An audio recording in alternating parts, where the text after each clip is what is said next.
Picture this. You are 14 years old, standing naked in a cold stone room while strange women's hands probe the most private parts of your body. The Duchess of Bedford watches with sharp eyes as two midwives check you like farm animals. At Mark, your shaking isn't from the February cold seeping through the walls of Rowan Castle. It's from fear. These women hold your entire future in their rough fingers. One word from them, one claim that your seal has been broken and your life as you know it is over. You are not just any girl, you are Blanche of Navarre, future queen. And this checkup will decide whether you live as royalty or die in shame. Before diving into these forgotten stories of survival and suffering, if you enjoy learning about the hidden truths of history, consider hitting that like button and subscribing for more content like this. And please comment below to let me know where you're listening from. I find it amazing that we're exploring these ancient stories together from different parts of the world, connected across time and space by our shared curiosity about the past. The year was after 13 years of marriage to Henry IV of Castile, Blanche faced an official test that proved her virginity. 13 years of sharing a bed with a man who never touched her. 13 years of shame disguised as royal marriage. 13 years of quiet gossip about what was wrong with her or with him. Now at 29 years old, she would be strip-searched by strangers to prove what her body had endured in silence. But Blanche's story was not special. In the dark halls of medieval power, every woman who wore a crown or wanted to wear one faced a terrifying truth. Their bodies were not their own. They were goods to be looked over, tested, and approved by the very men who claimed to keep them safe. Medieval Europe was a world built on blood and breeding. Virginity was a prized possession, mostly because it was the surest way to guarantee paternity. In an age where inheritance meant everything, where a single heir could decide the fate of kingdoms, a woman's hymen became the final seal of truth. The only way to be completely certain that a child born to a marriage would inherit property from his father was to bed a virgin bride. The testing itself took many forms, each more invasive and shaming than the last. The most clear way to check a woman's virginity was to look at the hymen. But medieval minds, warped by superstition and desperation, came up with far more complex and degrading methods. Think about the sieve test, a process so silly it would be funny if it weren't so mean. One common way to test a maiden's virginity was to give her a sieve and see if in her pure and virginal hands it would hold water. A leaky sieve was like a leaky body and meant a soiled maiden. Women were made to stand before groups of male watchers desperately trying to keep water from spilling through the holes of a kitchen tool, while their good names hung in the balance. Even stranger were the pee tests. Medieval doctors believed they could tell virginity by looking at a woman's body fluids with the same surety. Modern doctors check blood samples. Discritus Mulierum, a 13th century text, says that the urine of virgins is clear and bright, sometimes white, sometimes shiny. Another expert suggested watching the process for a virgin pees with a soft hiss and indeed takes longer than a small boy. Imagine the noble ladies, daughters of kings and queens, forced to pee in front of male doctors who claimed they could hear goodness in the sound of their water hitting a pot. The humiliation was planned, deliberate, and seen as completely normal. Some tests were almost magic. A 14th century writer, John of Trevisa, offered a magnet test to see if a woman was cheating on her husband. Placed under the head of a faithful wife, it would make her suddenly hug her husband, and if she was unfaithful she would jump out of bed suddenly because of a scary dream. But perhaps most frightening were the smoke tests. Niccolò Fulcucci, a 15th century Italian doctor, wrote that if a woman is covered with a cloth and smoked with the best coal, if she is a virgin, she does not smell its odor through her mouth and nose. Women were literally smoked like meat, while doctors watched for their reactions to bad fumes. The women who did these checks were often midwives, women who should have been sisters in suffering, but instead became tools of cruelty. Some midwives showing the bonds of sisterhood said a woman was a virgin when she clearly wasn't. But most midwives were honest in their judgment, and their findings served to betray their fellow females. Why would women betray other women so easily? The answer lies in the crushing pressure of medieval society. The weight of oppression under which medieval women lived was so huge, so everywhere, so deep in society, that most women believed the cultural talk that labeled females as evil, untrustworthy, lesser, and lying. The stakes could not have been higher. A failed virginity test meant more than social shame. It could mean death. In some cultures, failure to prove virginity ended in public killing. In others, it meant banishment, abandonment, or being thrown out to live as a beggar. For royal women, the results were often political as well as personal.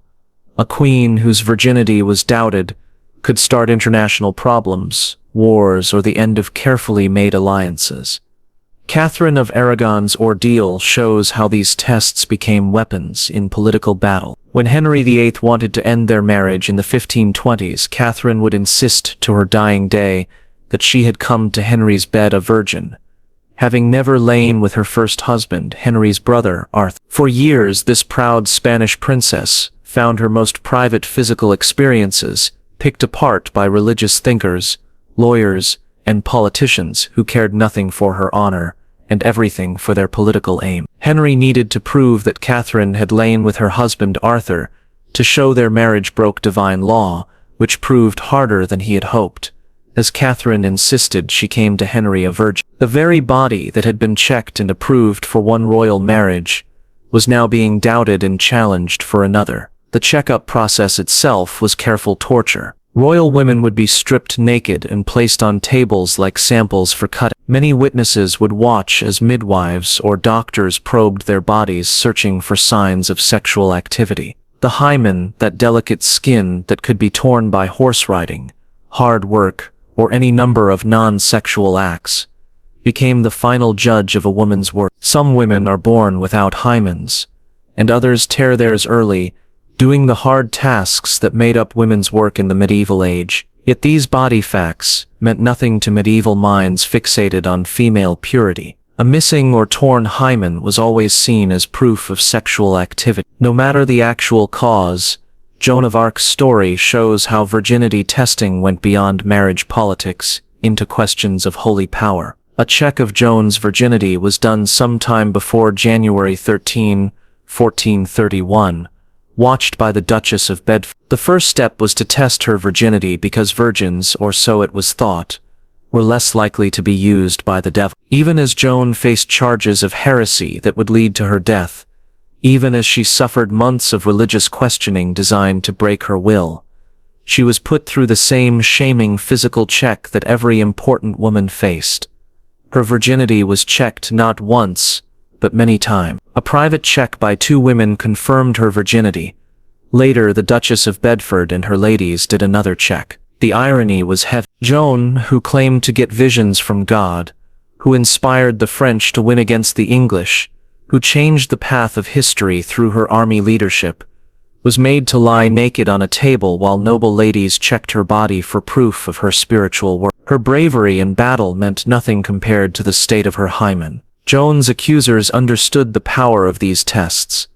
Joan was then sent to Tours to be physically checked by women, led by Charles's mother-in-law, Yolande of Aragon, who confirmed her virginity. This was to find out if she could truly be the prophesied virgin savior of France, to show the purity of her faith, and to make sure she had not teamed up with the devil. The religious meanings were huge. Medieval Christianity had created a world where a woman's holy power depended completely on the state of her private parts. God's voice apparently could only be heard through unbroken hymens. Divine messages needed physical proof by human hand. For the women who lived through these tests, the pain stretched far beyond the checkup room. They lived knowing their most private moments had been invaded, written down, and used as proof in political and religious trials. They understood that their bodies were never truly their own. They belonged to fathers, husbands, courts, and churches that claimed the right to check them whenever useful. Some women fought back through tricks. Medieval writing is filled with stories of smart women who found ways to fake virginity when needed. One version of the trotula gives a couple of choices for a lady facing this problem. The day before her marriage,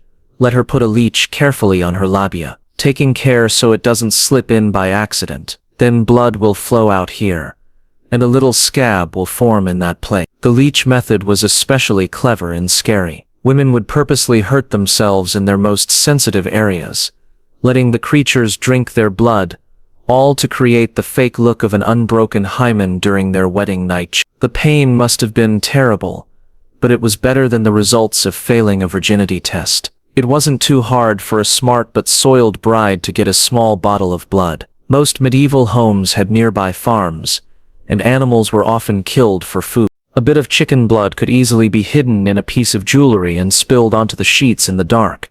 Other methods were just as desperate. Other tricks involved a woman planning to have a wedding happen while she was bleeding, or secretly swapping the bride with another woman when it came time to lie with her husband. The level of planning and help needed for such tricks shows the pure terror these women faced. Some turned to basic forms of body surgery.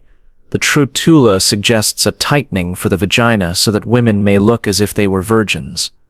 Take the whites of eggs and mix them with water in which pennyroyal and hot herbs have been boiled, and with a new linen cloth dipped in it, place it in the vagina 2 or 3 times a day. The hopelessness these instructions show is heartbreaking. Women were willing to put possibly harmful things into their bodies, to hurt themselves with leeches, to plan complex tricks involving stand-in brides, anything to avoid the results of a failed virginity test. The wedding night itself became another form of checkup. Most often, however, the final proof of the presence of virginity happened as it was lost. Honeymoon sheets stained with blood were all the proof a groom needed to confirm virginity. In fact, the bloody sheets were sometimes grabbed from the bed and shown to others as proof of wedding night purity. The morning after a royal wedding, servants would hurry to check the bed sheets for blood marks. These stains would be shown to wedding guests, kept as proof and sometimes even sent to foreign courts as evidence of successful consummation. The most private moment of a woman's life became a public show. Her pain and blood changed into political money. In Armenia, wedding night virginity testing is known as the red apple. In Georgia, a blood ceremony is part of the wedding parties among some Azerbaijani groups. These traditions, still done in some cultures today, follow their roots straight back to medieval European customs. The irony of these blood ceremonies was their basic unreliability. Humans get stretched and torn in all kinds of physical activity other than sex. A woman may not have had sex before, but may still not bleed during her first sexual experience. Yet, this body truth was ignored for a test that eased male worry about female sexuality, while giving no real proof of anything. Royal doctors and religious thinkers knew these tests were unreliable, but they kept using them because they served a deeper goal. They weren't really about finding out virginity. They were about control. They were about making sure that every woman, no matter how high her birth or how great her power, understood that her body could be checked, questioned and judged by men at any time. The mental harm was huge and lasting. Women who went through these checks often reported feelings of shame, violation, and distance from their own bodies. They learned to see their physical selves as proof to be handled rather than bodies to be lived in. They understood that their worth as human beings depended on the state of a small piece of tissue that could be damaged by acts as innocent as horseback riding. Catherine of Aragon spent decades defending her virginity in courts across Europe, even if her marriage to Arthur had not been consummated, and Catherine would insist to her dying day that she had come to Henry's bed a virgin. Henry's reading of that Bible part meant that their marriage had been wrong in the eyes of God. She was forced to relive her most private moments in public telling, to agree to questioning about her sexual experiences, to defend her body's wholeness against political enemies who cared nothing for her pain. The checkup rooms themselves were made to maximize shame, cold stone rooms with little furniture, many witnesses to ensure nothing could be hidden, and an air of clinical distance that treated women like things rather than human beings. The women who did these checks were trained to be thorough, invasive, and unfeeling. Some checks lasted for hours. Many doctors or midwives would take turns, checking and rechecking their findings. Women were placed in shaming poses, their legs spread wide while strangers probed their bodies with cold tools. They were not allowed to speak, to object, or to show feeling during the process. The result was often worse than the check itself. Failed virginity tests could lead to immediate death, banishment, or life in prison. Even past tests carried no promise of safety.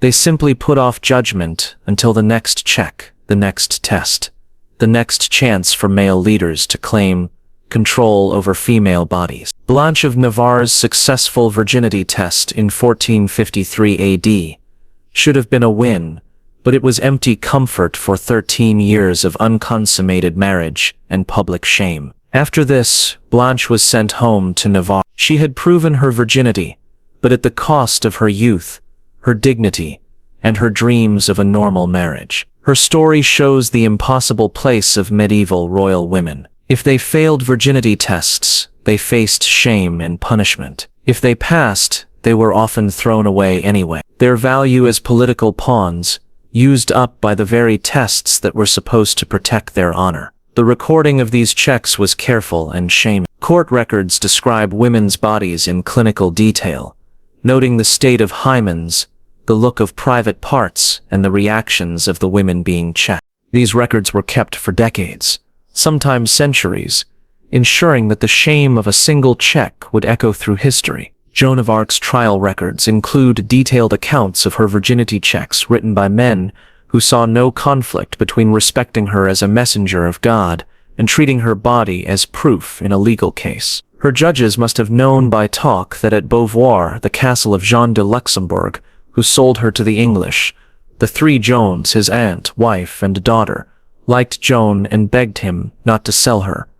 Yet even those who admired her bravery saw nothing wrong with checking her naked body. The religious reasons for these tests were especially twisted. Medieval Christianity taught that the body was a temple of the Holy Spirit, yet it at the same time treated women's bodies as crime scenes to be searched. The same church that preached about the holiness of human dignity systematically broke that dignity in the name of moral purity. Joan explained her earlier answer by adding that her belief in her salvation was provided that I kept my oath and promise to our Lord to keep safe my virginity of body and of soul. Even Joan understood that her spiritual worth was tied to her physical state, that her talks with saints and angels meant nothing if her hymen was damaged.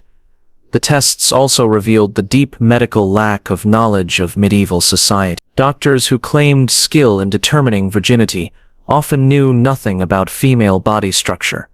They confused natural variations in hymen tissue with evidence of sexual activity. They interpreted normal biological functions as signs of moral corruption. Some tests were so absurd they bordered on comedy, except for the very real suffering they caused. The idea that virgins could hold water in their vaginas, that their urines sparkled differently, that they reacted to magnetic fields in specific ways, these beliefs would be laughable if they hadn't ruined countless lives. Yet women found ways to resist and subvert these systems. Anecdotal evidence tells us that women could cheat the virginity test by simply coating the inside of the vagina with lanolin. They shared information about how to fake blood stains, how to tighten vaginal muscles, how to time their menstrual cycles to coincide with examination. These acts of resistance required extraordinary courage.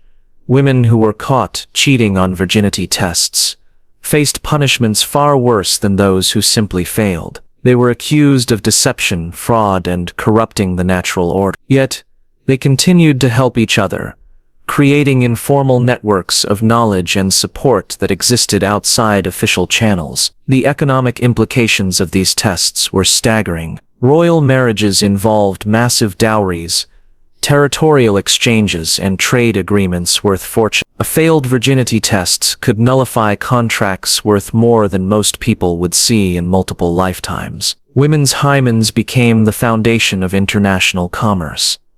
When they were married, Catherine brought an enormous dowry from Spain, including territorial claims and trade privileges, that made Henry's father wealthy beyond imagination. When Henry later sought to annul their marriage, Catherine's virginity became a legal and economic battleground that involved courts across Europe. The tests also served as political weapons. Accusations of lost virginity could destroy rival claimants to thrones, eliminating inconvenient wives or justifying aggressive military actions. Kings who wanted to divorce their wives would suddenly develop concerns about their virginity that had never bothered them during years of marriage. Henry VIII's campaign against Catherine of Aragon demonstrates how virginity tests became tools of international politics. Henry accepted the testimony and later said that he found Catherine a virgin. Yet he later claimed their marriage was invalid because she had been married to his brother. The contradiction reveals how these tests were used selectively,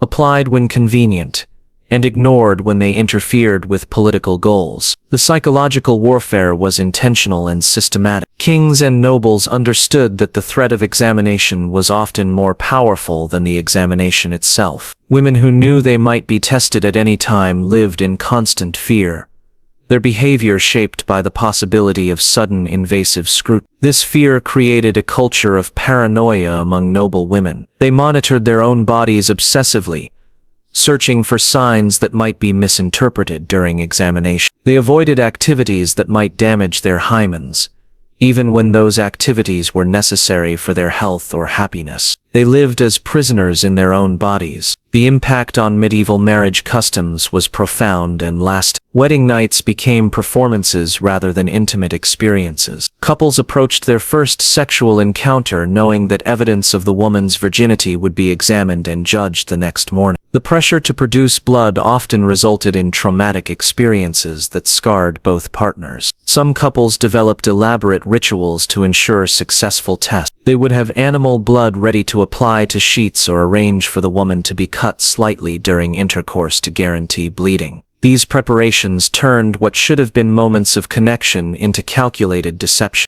The servants and court officials who participated in these rituals were complicit in systematic abuse. They understood the pain and humiliation they were causing. Yet, they continued to participate because the alternative was losing their positions or facing punishment themselves. The system created networks of people who perpetuated abuse while claiming to serve higher purposes. Royal courts became theaters of degradation where women's most private moments were transformed into public spectacles. Courtiers would gather to witness examinations, to comment on results, and to spread rumors about what they had seen. The humiliation was designed to be public and lasting. The documentation practices ensured that the trauma of these examinations would echo through generations. Court scribes recorded every detail of women's bodies, their reactions during tests, and the judgments of their examiners. These records were preserved in royal archives where they could be referenced for decades or centuries. Catherine of Aragon's examination records were cited in legal proceedings for years after her death. Scholars and theologians continued to debate the condition of her hymen long after it had any practical relevance. Her body became a historical artifact to be analyzed rather than a human experience to be respected. The international implications of failed tests were enormous. A queen whose virginity was questioned could trigger diplomatic crises that affected multiple countries. Trade agreements could be cancelled, military alliances dissolved, and wars declared based on the results of intimate examination. The failure of political marriages due to virginity questions created a domino effect of international instability. Countries that had invested in royal alliances found their carefully negotiated agreements worthless. The economic and political costs of failed tests were measured in millions of lives and enormous amounts of wealth. Some kingdoms developed policies requiring multiple examinations by different teams of midwives to ensure accuracy. These policies institutionalized the abuse while claiming to protect against fraud. They created bureaucracies of violation that treated women's bodies as state resources to be managed. The training of examination personnel reveals the systematic nature of this abuse. Midwives and physicians received specific instruction on how to conduct virginity tests, what to look for, and how to document their findings. They were taught to overcome any natural reluctance to violate women's privacy in service of larger political goals. These training programs created professional classes of people whose careers depended on their willingness to examine women's bodies. They developed expertise in techniques that had no medical value but enormous political importance. They became specialized instruments of oppression while claiming to serve medical and moral purposes.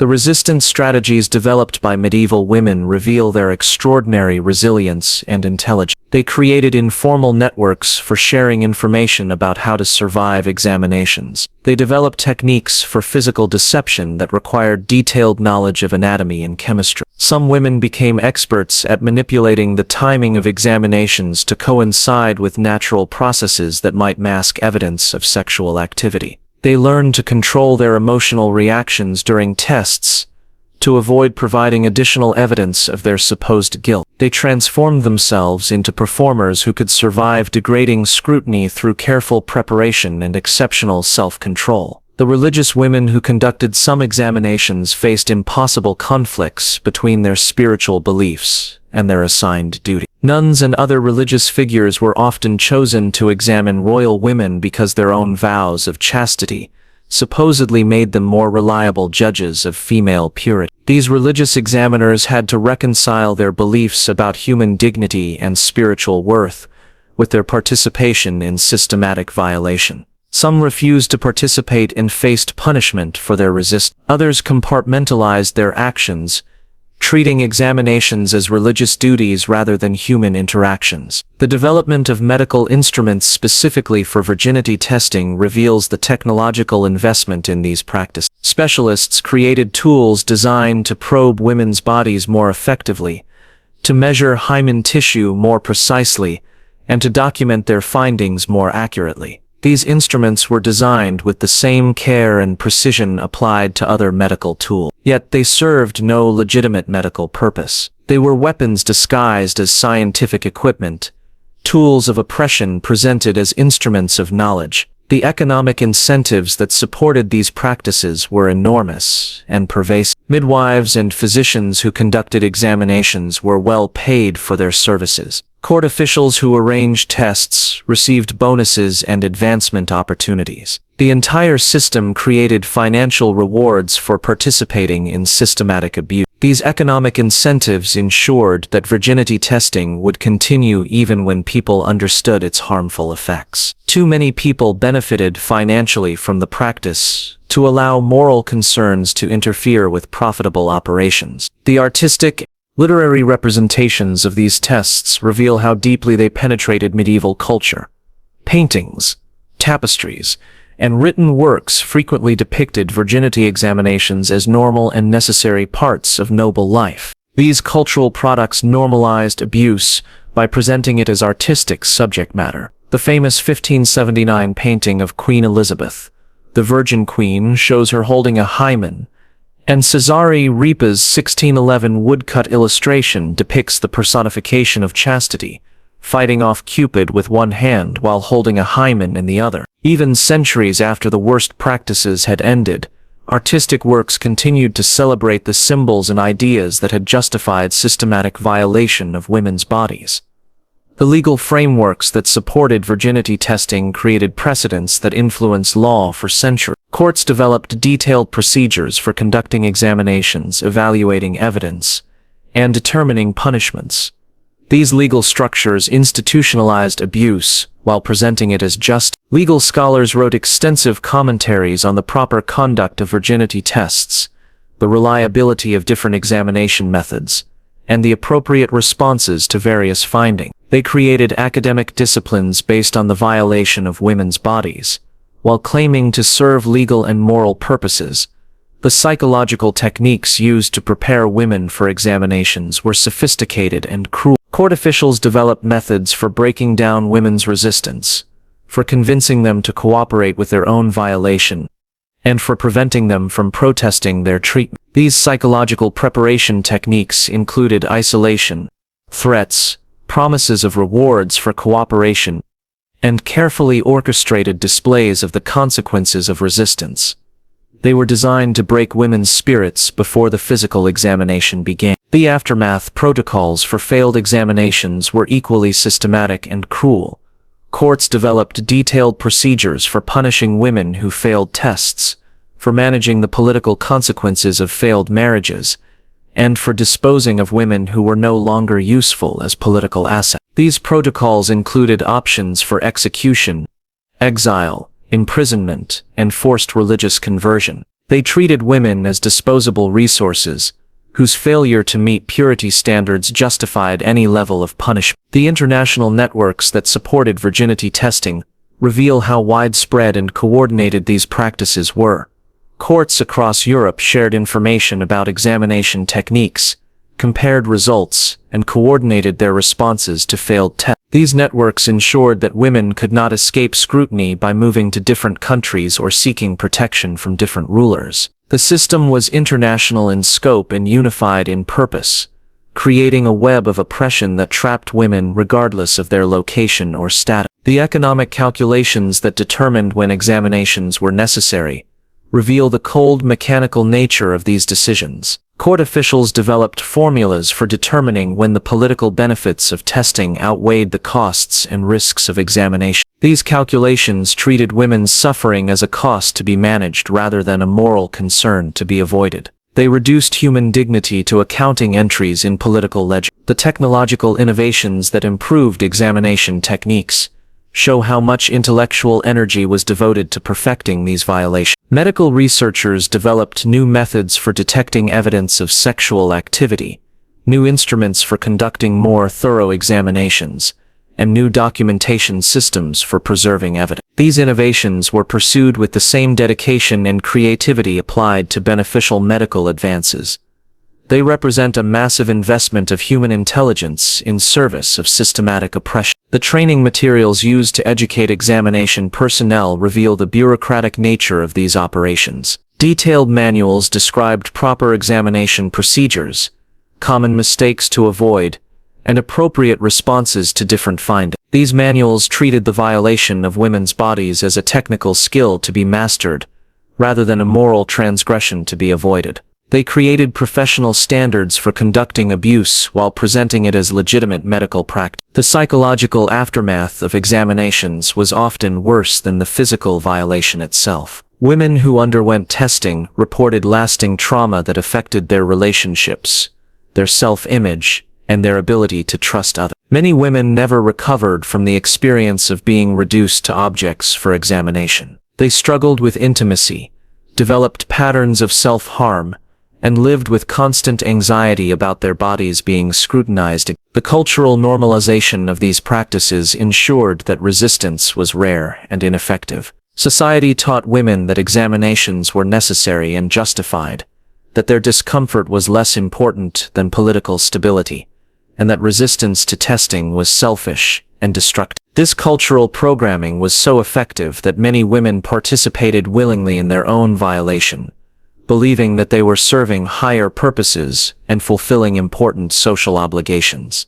The legacy of medieval virginity testing extends far beyond the medieval period itself. The ideas and attitudes that justified these practices continue to influence how societies treated women's bodies for centuries afterward. Modern virginity testing practices in various cultures around the world trace their origins directly back to medieval European customs. Virginity testing is most common in Asia and the Middle East as well as northern and southern Africa. The techniques may have evolved, but the fundamental assumption that women's bodies should be examined and controlled by others remains unchanged. The medical profession's long history of treating women's reproductive systems as subjects for male control and study can be traced back to medieval examination practices. The idea that women's bodies are appropriate subjects for investigation by male authorities became deeply embedded in medical education and practice. The legal frameworks that still allow virginity testing in some jurisdictions today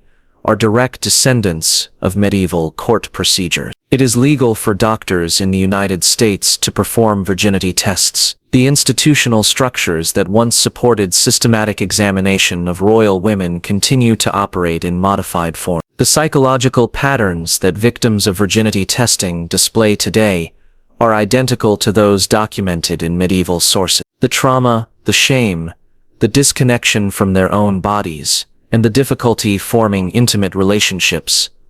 All of these effects were recognized by medieval observers. Yet, the practices continue. Modern resistance to virginity testing follows the same patterns established by medieval women. Contemporary activists use many of the same arguments, face many of the same obstacles, and employ many of the same tactics that medieval women developed to protect themselves and others. The international human rights movement's condemnation of virginity testing represents a rejection of ideas and practices that dominated European culture for centuries. In October 2018, the UN Human Rights Council, UN Women, and the World Health Organization called for the ban of virginity testing, as it is a painful, humiliating, and traumatic practice that constitutes violence against women. Yet, the persistence of these practices in various forms around the world demonstrates how deeply embedded these ideas became in human culture. The assumption that women's sexual purity is a matter of public concern rather than private experience continues to influence law, medicine, and social policy in many societies. The stories of women like Blanche of Navarre,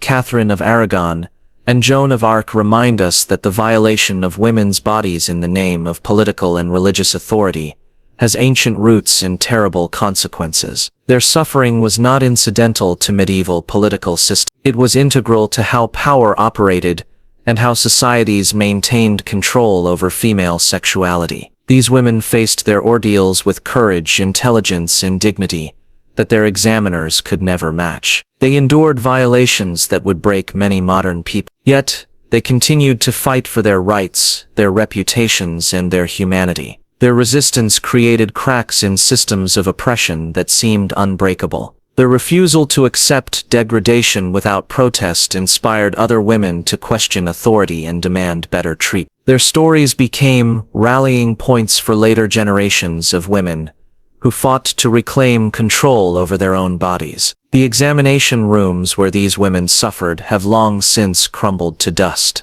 The men who ordered their violation have been forgotten by history. But the courage these women showed in their darkest moments continues to inspire people who fight against injustice today.